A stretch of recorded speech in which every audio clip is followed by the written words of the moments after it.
Alright lads, it's the Mender Goblin here, and today I'm giving you a 6.1 Unholy Death Knight DPS raiding PvE guide. If you look to the top of the screen, you will see a navigational bar which is going to jump ahead to the different sections of this guide. Right now I'm just going to jump into all the things necessary to build up your character before you can even start doing any damage.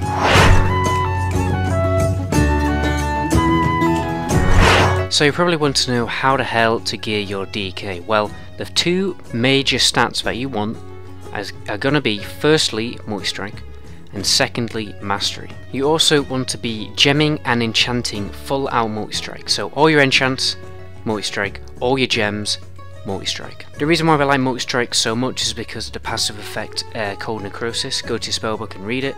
I'll probably just show you it here.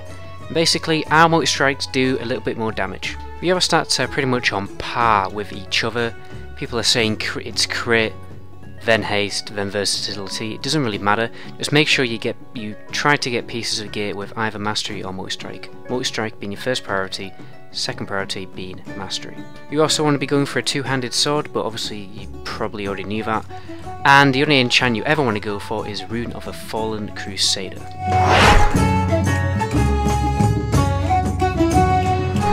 So now let's jump into talents. Now the first thing you need to understand about talents is that their viability changes depending on the boss fight you're on. Other talents are mandatory however because they very simply increase your DPS. So let's jump into the first tier. The choice here is between Plague Leech or Unholy Blight.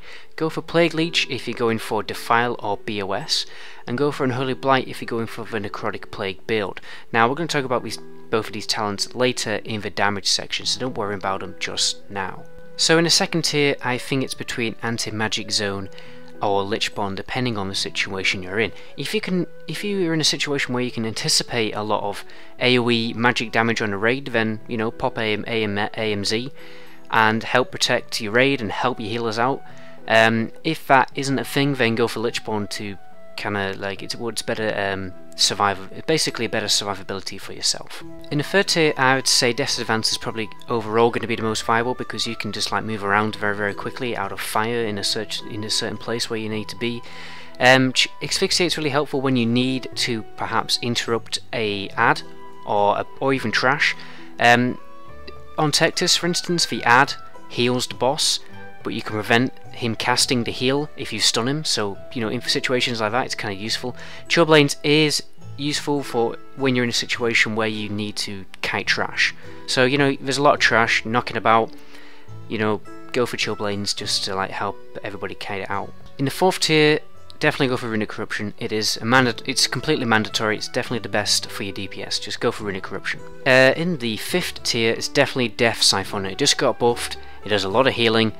It's definitely the best for Unholy because you can generate a lot of death runes and it's really helpful for topping yourself up and helping the healers out. The sixth tier is very situational. Remorseless Winter is very good for pinning down ads or trash, just because it's a nice AoE stun, just like pins them out of the game, which is really nice. Golfing Scraps is really helpful in certain situations, for instance on that boss called Korra or whatever, that magic ogre dude. He spawns these pools, and what I do is I move my pet into the pool and I mass grip on my pet so that all the ads get gripped into the pool and they all get silenced and so they don't kill the raid.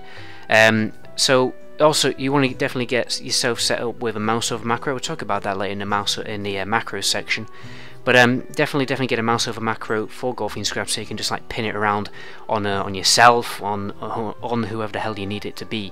Desecrated Ground, use it when you can anticipate a lot of CC that you need to get out of in a certain situation, but most of the time it doesn't work, which is a bit of a pain in the ass, but oh well. But if you can get yourself out of a CC which can actually potentially kill you, then just go for Desecrated Ground because it's going to save your life in a number of situations.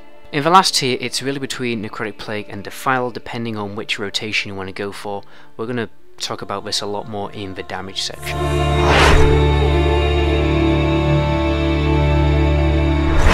So let's jump into glyphs. Now the first one I'd recommend is Glyph of Blood Boil. It's going to increase your damage a little bit, perhaps when you take it down trash, when you take it down ads, definitely great increase to your DPS because it's going to increase your blood boil spread and your dot spread and all that kind of jazz. Glyph of Dark Sim, when you know you can steal some really cool spell effects, you can turn it around to a lot of damage, or even, you know, just cool random shit that you can steal from bosses and ads.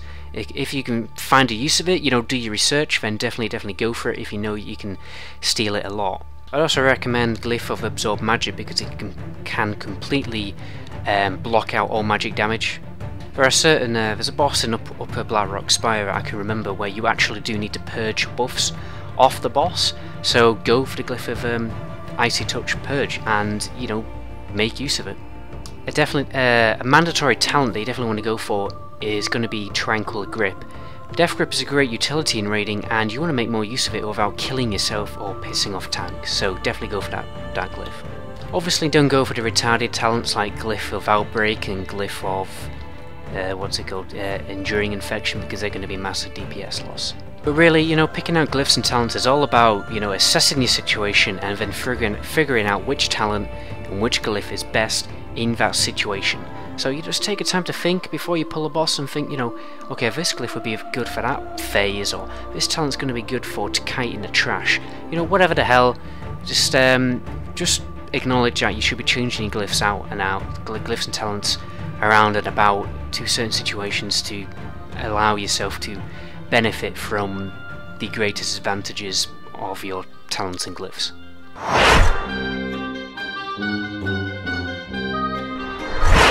So the damage section is going to be split up into explaining all the different systems within the Precious system.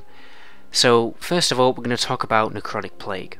If Necrotic Plague becomes a viable DPS increase in this patch, then you definitely want to be going for Unholy Blight and adopting this rotation.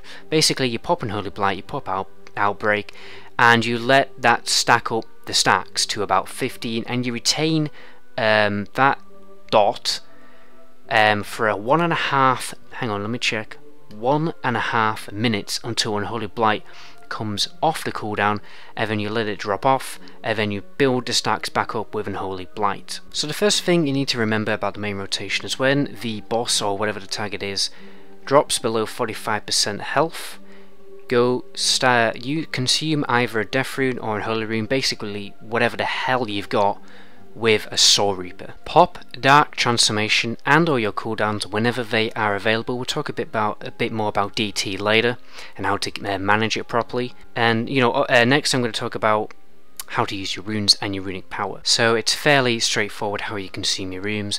You consume your blood runes and your frost runes with Festering Strike, and then your Unholy runes with your Scourge Strikes. When your blood runes and your frost runes turn into death runes, then you want to be consuming that with Scourge Strike if you don't have, if your target isn't below 45% health. Now you're going to fill in with Death Coil. Now it is very important to learn exactly how and when to use Death Coil, otherwise your runes are not going to be coming back very efficiently. First of all, when it comes to actually consuming your runes, do not spam 2 Festering Strikes in a row, and do not spam 2 Scourge Strikes in a row.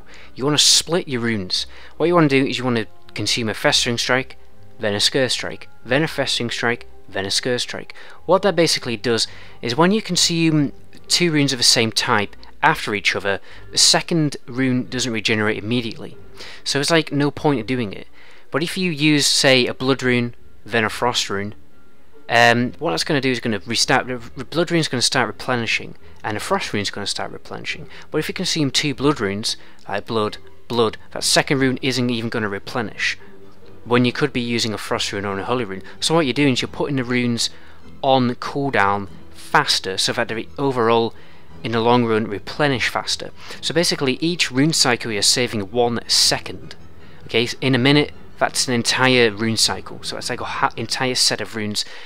Hopefully that you've made some sense of that, but that's definitely going to increase your DPS. You also don't want to be using Death Coil like whenever it's available. You only want to be using it when you have 1 of each rune replenishing. So when you've got a Blood Rune, a Frost Rune, or an Unholy Rune, which probably will be Death Runes as well, when you've got 1 of each replenishing, that's when you start to spam your Death Coils, because you're going to get a Runic Corruption proc and it's going to replenish 3 runes at once. because it decreases the speed of it takes out for your runes to regenerate. But the thing is, if you only consumed one blood rune and then got a runic corruption proc, you're going to be like regenerating one rune when it could be regenerating 2 or 3, preferably 3. So make sure you've consumed pretty much all your runes. Consume all your runes. Basically consume one of each type before you use Death Coil. I will go through this a bit later, like with an actual example. So I just wanted to clarify the rune consuming and Death Coil consuming order. Now I'm going to explain it by telling you that there are 2 types of runes, and the first type are the ones that replenish. The second type are the ones that don't replenish. So you want to be using your Death Coil exactly when the replenishing runes start replenishing, like the second they start replenishing. Okay, I'm going to give you a quick example. What I'm going to do is I'm going to do a Festering Strike and then a Scourge Strike, and then I'm going to go into my Death Coils and explain why.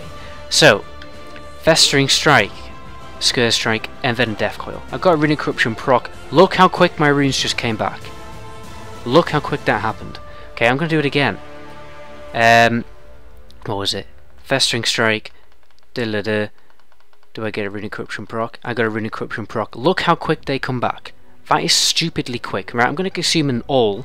So, Festering Strike, Scourge Strike, consume runes, and then into that, consume runes. I'm going to consume them a bit more.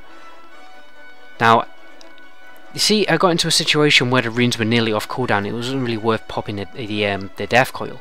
And you see how those 3 runes started replenishing? That is when you want to do it. So I'm going to try again. I'm just going to try and consume all my runes out. Okay, so these replenishing runes are going to come back. There's no point using a Death Coil now, because they've already come. Then, now there is point to use the Death Coils to get rid of corruption. So, let's explain it one more time, because, I mean, I'm kind of learning this as I go as well. So, it's a Festering Strike, Scourge Strike. Then, these runes are replenishing, the replenishing runes, that's when you want the Runic Corruption proc. Okay, let's just consume all the runes again.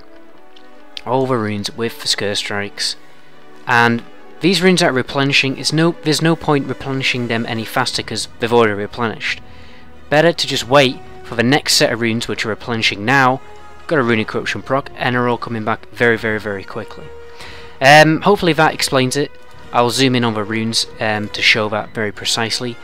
But you know, there's basically no point replenishing runes that are nearly replenished anyway, and there's no point replenishing just one rune when you could be replenishing 3. So hopefully I haven't confused you too much. But now let's talk about DT, Dark Transformation. Basically it's a very simple way to control this, and when the Dark Transformation buff on your pet is about to fall off, like about 10 to 15 seconds, you want to start holding your runic power. Okay, just start letting the runic power stack up. Do not start consuming your Death Coils. Consume them a little bit, but make sure your runic power isn't fully depleted, because ideally the situation you want to get yourself into is basically when Dark Transformation falls off, so you got no Dark Transformation, you want to be on full runic power, so you can spam the shit out of your Death Coil and build up the stacks again faster and faster, so you can get him into Dark Transformation quicker, henceforth making him do his damage quicker, because he's going to have a damage buff for longer, because you're going to ensure that he's in the damage buff for a longer period of time over the whole course of a boss fight. Also, if you get a sudden doom proc, like below 10 seconds, that DT is going to fall off. Hold the sudden doom proc until DT's fallen off, and then just spam, consume the sudden doom proc, consume all your Death Coils, and get him into Dark Transformation near enough instantly, because you can get him. You're basically the only the downtime you have on DT.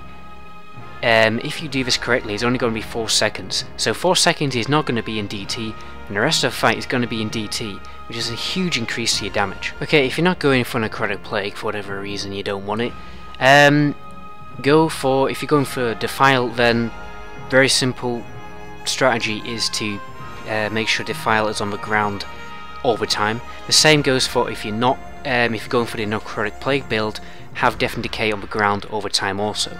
And Plague Leech, well, just use it whenever you can use it, basically. So whenever you don't have runes, and whenever it's off the cooldown. So get the maximum amount of usage out of it.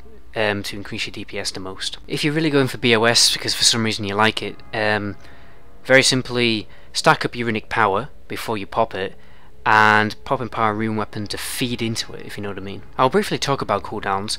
The way you want to manage your gargoyle is, if you have any trinkets or anything like that, it's definitely optimal to pop the trinket before you pop gargoyle to maximize the gargoyle's damage.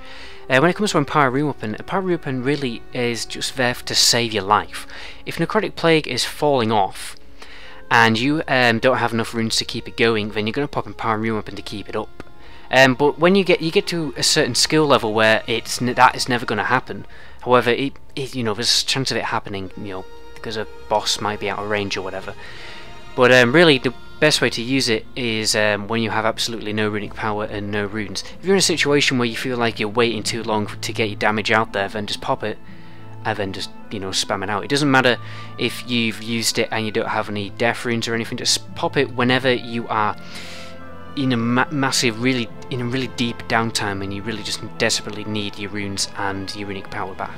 You can take the other approach, which is to pop Empower Rune Weapon in the opener, so you consume all your runes quickly and your runic power, and then you pop Empower Rune Weapon and start using your runes again. Problem is, you're going to cap on your runic power, but it's, you know, it's going to make you look cool in the DPS like meters if you really care about that so much. Then, you know, just pop in the opener to maximize your burst damage in that opener. Or perhaps there's a burst window in a certain raid fight, perhaps taking down an ad that you need to pop doing a lot of damage in a short space of time, then it's probably best to use it in that kind of situation also. So now I'm going to talk you through the rotation as it goes. I'm going to talk you through one Necrotic Plague cycle, and I'm going to teach you, you know, how to get your DT up a lot of the time, do that kind of trick we're talking about, and also when to use like Death Coil. Hopefully I won't make too many mistakes, but it is kind of hard to talk and focus at the same time. So in the opener, pop, what is it, I'm either dead just before the boss pops, and then, you know, Outbreak, all your cooldowns like Gargoyle, and into, what is it called, Unholy Blight. Then I immediately made a mistake there, but anyway, so I'm going to show you quickly how this happens. So as you can see right now, I've got a lot of runes on cooldown. That is when I'm going to start using Death Coil and start regenerating my runes. There you go, I've got DT going. I'm keeping Necrotic Plague going with Festering Strike. I've got my Death Runes here. I'm going to spam out my Death Runes with Scourge Strike, as you do.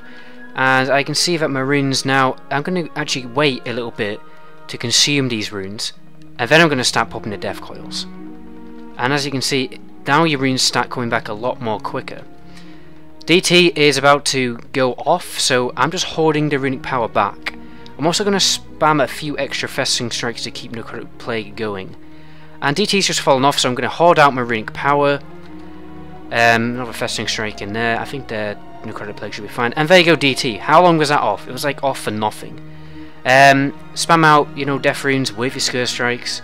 It's going to be a bit risky now. Necrotic Plague is getting a little low. I've got a nice amount of runic power, so I can keep it going. I'm keeping it going. Everyone chill. Everyone chill. And see, I shouldn't have used Death Coil then because I'd, you know, I didn't have enough runes on cooldown. Now I can see Unholy Blight's going to come off the cooldown in about 10 seconds, so I'm going to stop using Festering Strike. Hold back on my runic power, obviously, because DT is about to fall off. And Necrotic Plague's fallen off. DT's fallen off. Pop on Unholy Blight, Obliterate, Outbreak even, and spam out the runic power of Death Coil, and DT should be back up soon. I got a rune cycle here very nicely in time. There you go, DT's back up. Necrotic Plague's back up, and that's pretty much it. I mean, how much DPS am I doing? I'm not geared at all. 19k. I've been doing about 25k when I'm not talking through it, because obviously that's easier. But that is essentially it. So, you know, you control your DT, you control your Necrotic Plague, you consume all your Death Runes with your Scourge Strikes, and you consume your Unholy Runes with your Scourge Strike, and then that's swapped out with an Soul Reaper with my targets below 45% health. And that is probably just about it. So at the end of this section, I normally tend to point out the mistakes I made during that rotation. First of all, Death and Decay wasn't on at all, but that's the only thing I really pointed out. And I'm not going to go through the Plague Leech build, but you know, it's really simple. It's basically do the same thing, but you don't have to keep Necrotic Plague up, so you don't have to use extra Festering Strikes to keep it up, and that's pretty much it. And use Plague Leech whenever you can, and there you go, that is the Defile build, we can call it.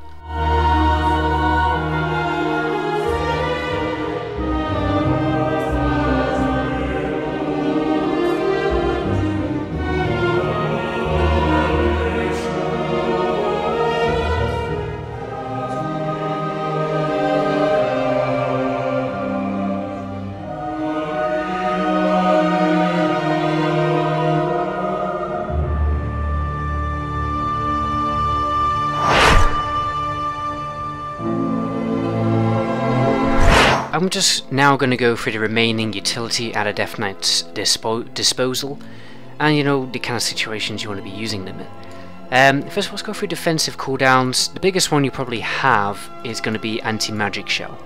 I always do this when I'm anticipating a lot of magic damage. For instance, on Gruul, when I know an Infernal Slice is going to come up, the Infernal Slice happens, and I just pop my AMS very sneakily, and you know, I don't take as near enough as much damage as everyone else, which is really cool. And the same thing goes for Icebound Fortitude. When you can anticipate a lot of damage incoming, then just pop it.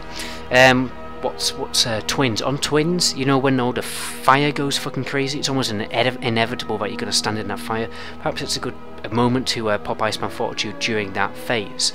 We've also got Death Strike, which is going to be our main heal next to Death Siphon as well. You just want to use it really to keep yourself topped up. Okay, you know, when you're getting your health is going a bit low, just help the healers out. You know, stop doing damage. It's not all about being a top DPSer, it's about staying alive and defeating the boss at the end of the day.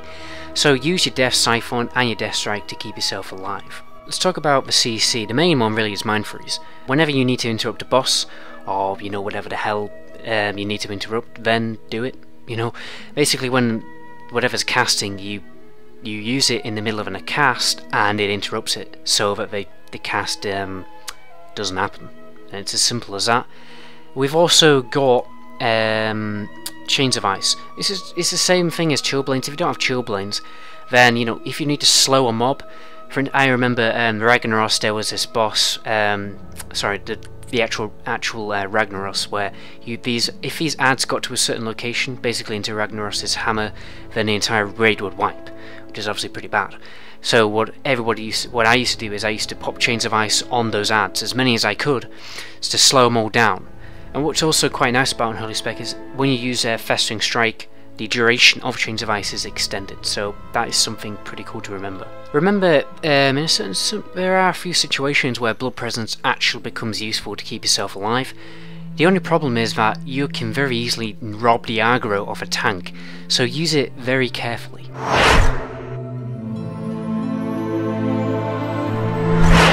Now, we're going to talk about macros, but I'm not going to lecture you excessively about macros. However, I think you should bind most of your abilities to a mouse over macro like this one. Okay, what a mouse over macro does is you only have to mouse over it with the mouse, and then you press the keybind for the ability to happen. It's extremely useful because it kind of saves you time. When you're on that boss, what is it, Bracken, whatever his name is, you need to interrupt the ad. What I do is I just continue doing damage to the boss. I don't even need to switch to the ad. I just hover over the mouse, press Mind Freeze, there you go, it's interrupted. Job's a good one. You know, same thing with Asphyxiate, Dark Sim, you know, whatever ability you can get in a mouse over, I would definitely recommend doing that. I would also recommend getting a focused mouse over macro. So you mouse over an ad that you need to keep an eye on, or even your healer, you know, somebody on your team, you press the keybind and it puts them on a focus, so you can just keep an eye on them. It's kind of a helpful thing to have. And for the love of God, make a macro for Healthstone and use it and keybind it and use it, okay? It's a helpful thing, and nowhere near enough people actually take advantage of Healthstone, so be that guy who actually uses it, for God's sake. I'd also recommend to put in all your melee abilities, or basically all your damaging abilities, slash pet attack, and then slash pet assist as well. I have that there here, it's just slash pet assist. So basically whenever you switch onto a different target, your pet is going to switch with you a lot quicker than the default assist mode. My name is the Meta Goblin, and until my next video, ciao! My friend, I can't seem to stand. Nothing changes inside of me.